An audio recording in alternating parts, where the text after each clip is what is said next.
ایک بڑی اہم بات ہے کہ یوسف علیہ السلام کے سامنے جب دو نقشے پیش کیے گئے کہ آپ جیل میں چلے جائیں یا آپ معصیت کی طرف چلے جائیں، تو یوسف علیہ السلام نے یہ کہا کہ یا اللہ مجھے جیل میں جانا زیادہ پسند۔ اب یہاں یوسف علیہ السلام نے جو جیل کی بات کی ہے یہ تو گناہ سے نفرت کے طور پر کی کہ ہمیں گناہ سے اتنی نفرت کرنی چاہیے کہ اگر گناہ سے بچنے کے لیے جیل میں بھی جانا پڑے تو بندہ جیل میں چلا جائے۔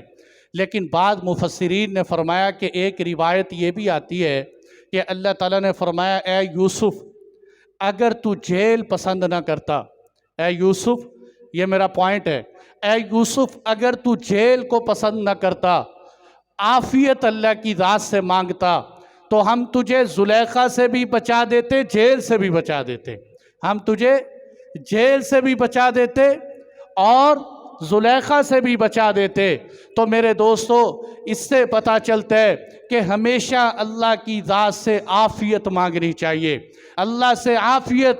آپ صلی اللہ علیہ وسلم کے چچا حضرت عباس ہیں، سب جانتے ہیں کہ اللہ کے نبی سے عمر میں 2 سال بڑے۔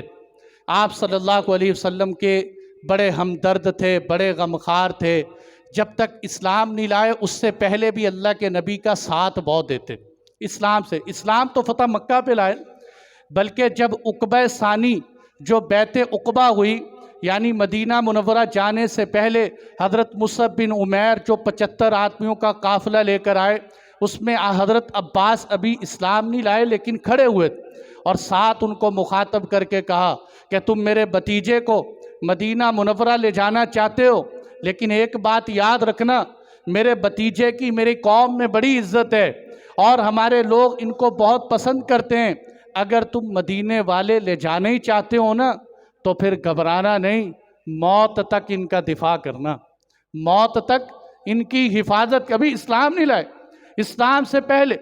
اور آپ نے فرمایا میرا چچا عباس ایسا ہے کہ جس نے میرے چچا کو دکھ پہنچایا اس نے مجھے دکھ پہنچایا۔ آپ نے فرمایا چچا باپ کے قائم مقام ہوتے ہیں۔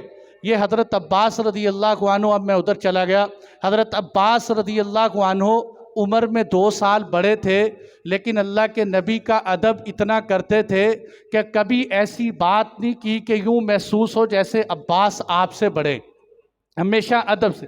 بلکہ اگر کوئی حضرت عباس سے پوچھتا نا ایما اکبر انت امین نبی، کیا آپ بڑے ہیں یا اللہ کے نبی بڑے ہیں، تو اب جواب سیدھا کیا بنتا ہے؟ بھی میں بڑا ہوں، میں عمر میں بڑا ہوں، لیکن بڑا بہترین جواب دیتے تھے۔ پتہ کیا کہتے بڑے تو اللہ کے نبی ہیں لیکن میں ان سے پہلے پیدا ہوا ہوں، بڑے تو اللہ کے نبی، یہ بھی نہیں کہا کہ بڑے اللہ کے نبی ہیں البتہ میں بھی بڑا ہوں، بڑے تو اللہ کے نبی ہیں لیکن میں پہلے پیدا ہوا ہوں۔ اس سے خود ہی پتہ چل جاتا ہے کہ میں عمر کے اعتبار سے بڑا ہوں اور اللہ کے نبی کا ادب بھی ملحوظ رہ جاتا ہے۔ تو حضرت عباس رضی اللہ عنہ فرماتے ہیں کہ میں، ترمذی کی حدیث ہے کہ میں اللہ کے نبی صلی اللہ علیہ وسلم کے پاس آیا، میں نے کہا اللہ کے نبی مجھے کوئی ایسی چیز بتاؤ کہ جب بھی میں اللہ سے مانگا کروں تو میں وہی چیز مانگ لیا کروں۔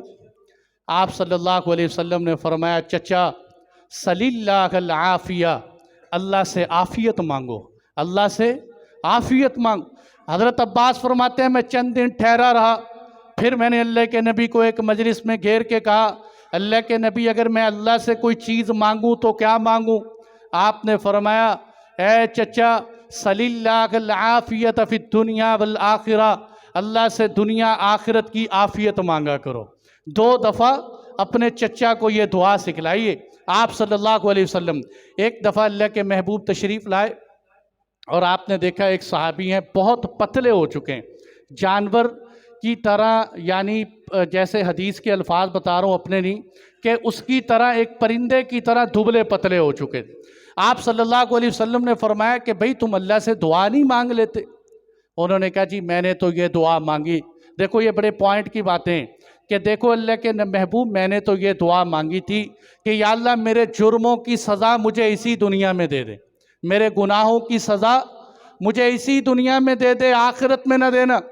آپ صلی اللہ علیہ وسلم نے فرمایا بھائی خدا کا خوف کرو، اللہ سے اس دنیا میں بھی سزا نہ مانگو، بلکہ اللہ سے دنیا آخرت کی عافیت مانگو کہ یا ہم اس قابل نہیں ہیں کہ ہم اس دنیا میں بھی سزا برداشت کر سکیں، ہم تو بہت ہلکے ہیں کہ ہمارے اندر اتنی طاقت اور سکت نہیں ہے۔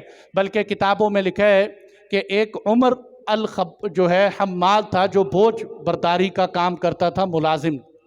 ایک دن وہ سڑک کے اوپر، وہ جب بھی کوئی دعا مانگتا نا تو یہ کہتا یا اللہ عافیت دے دے، یا اللہ عافیت دے دے، یا اللہ عافیت دے دے۔ اس سے کسی نے کہا یہ دعا اتنی کیوں مانگتے؟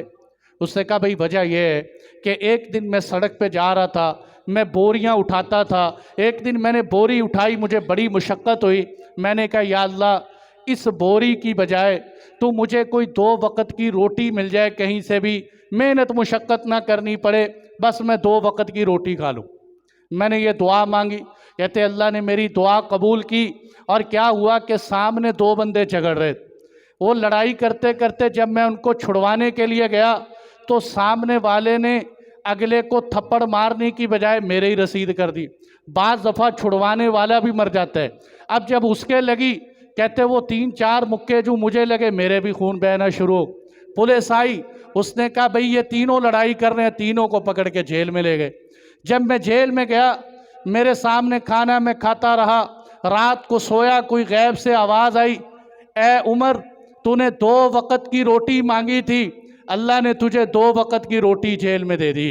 اگر تو اللہ سے عافیت مانگتا تو اللہ تجھے جیل کے اندر نہ پہنچاتے، تو اللہ سے عافیت کی روٹی مانگتا۔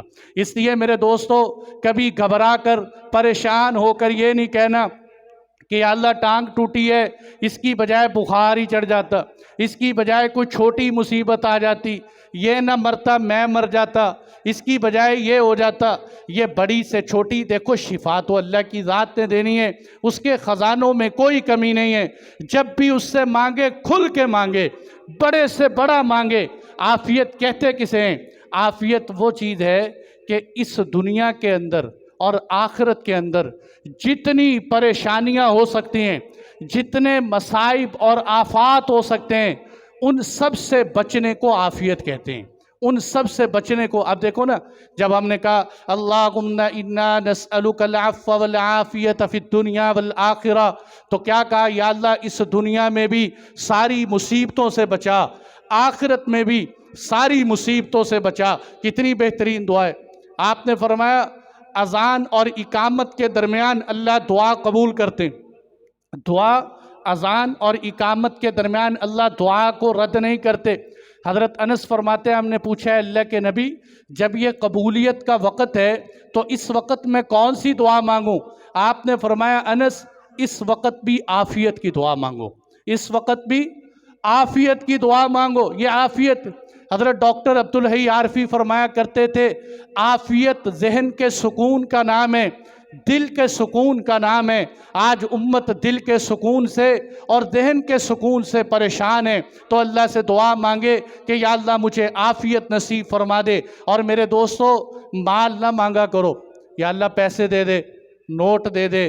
اور ہمارے ساتھیوں کے خواب بھی غربت کی وجہ سے پیسوں کے ہی آتے ہیں، ہاتھ پہ خارش ہو پیسے آ رہے ہیں، خواب خیالات بھی پیسوں کے۔ اللہ کی ذات سے پیسے نہیں، عافیت مانگے، اس لیے کہ پیسوں سے مسئلے حل نہیں ہوتے، پیسے والے بھی پریشان ہیں، بلکہ بہت دفعہ وہ نوٹ اور پیسے مسائل کا ذریعہ بن جاتے ہیں۔ اس لیے یہ بات یاد رکھنے کی ہے کہ پیسے نہیں، اللہ کی ذات سے عافیت مانگے کہ یا اللہ مجھے عافیت نصیب فرما، جس حال میں تو مجھے رکھنا پسند کرتے ہیں مجھے اس حال میں رکھ دے۔ حضرت تھانوی صاحب نے آخری واقعہ سنا کے بات ختم کرتے ہیں۔ حضرت تھانوی نے لکھا ہے کہ تھانہ بھون کے اندر ایک نواب رہتا تھا۔ وہ نواب بہت مالدار انسان، بہت پیسے والا، لیکن وہ معدے کا مریض تھا کہ جب بھی کوئی چیز کھاتا تو معدہ ہضم نہیں کرتا، اتنا بیمار تھا کہ حتیٰ کہ ململ کے کپڑے کے اندر کسی حکیم نے کہا کہ قیمہ رکھ کے چوسا کرو، شاید اس کی وجہ سے وہی ہضم ہو جائے، تو کہتے وہ کھانا بھی اس کو ہضم نہیں ہوتا، اور جب کھانا نہیں اندر جاتا تھا نیند بھی نہیں آتی، تو بڑا پریشان تھا۔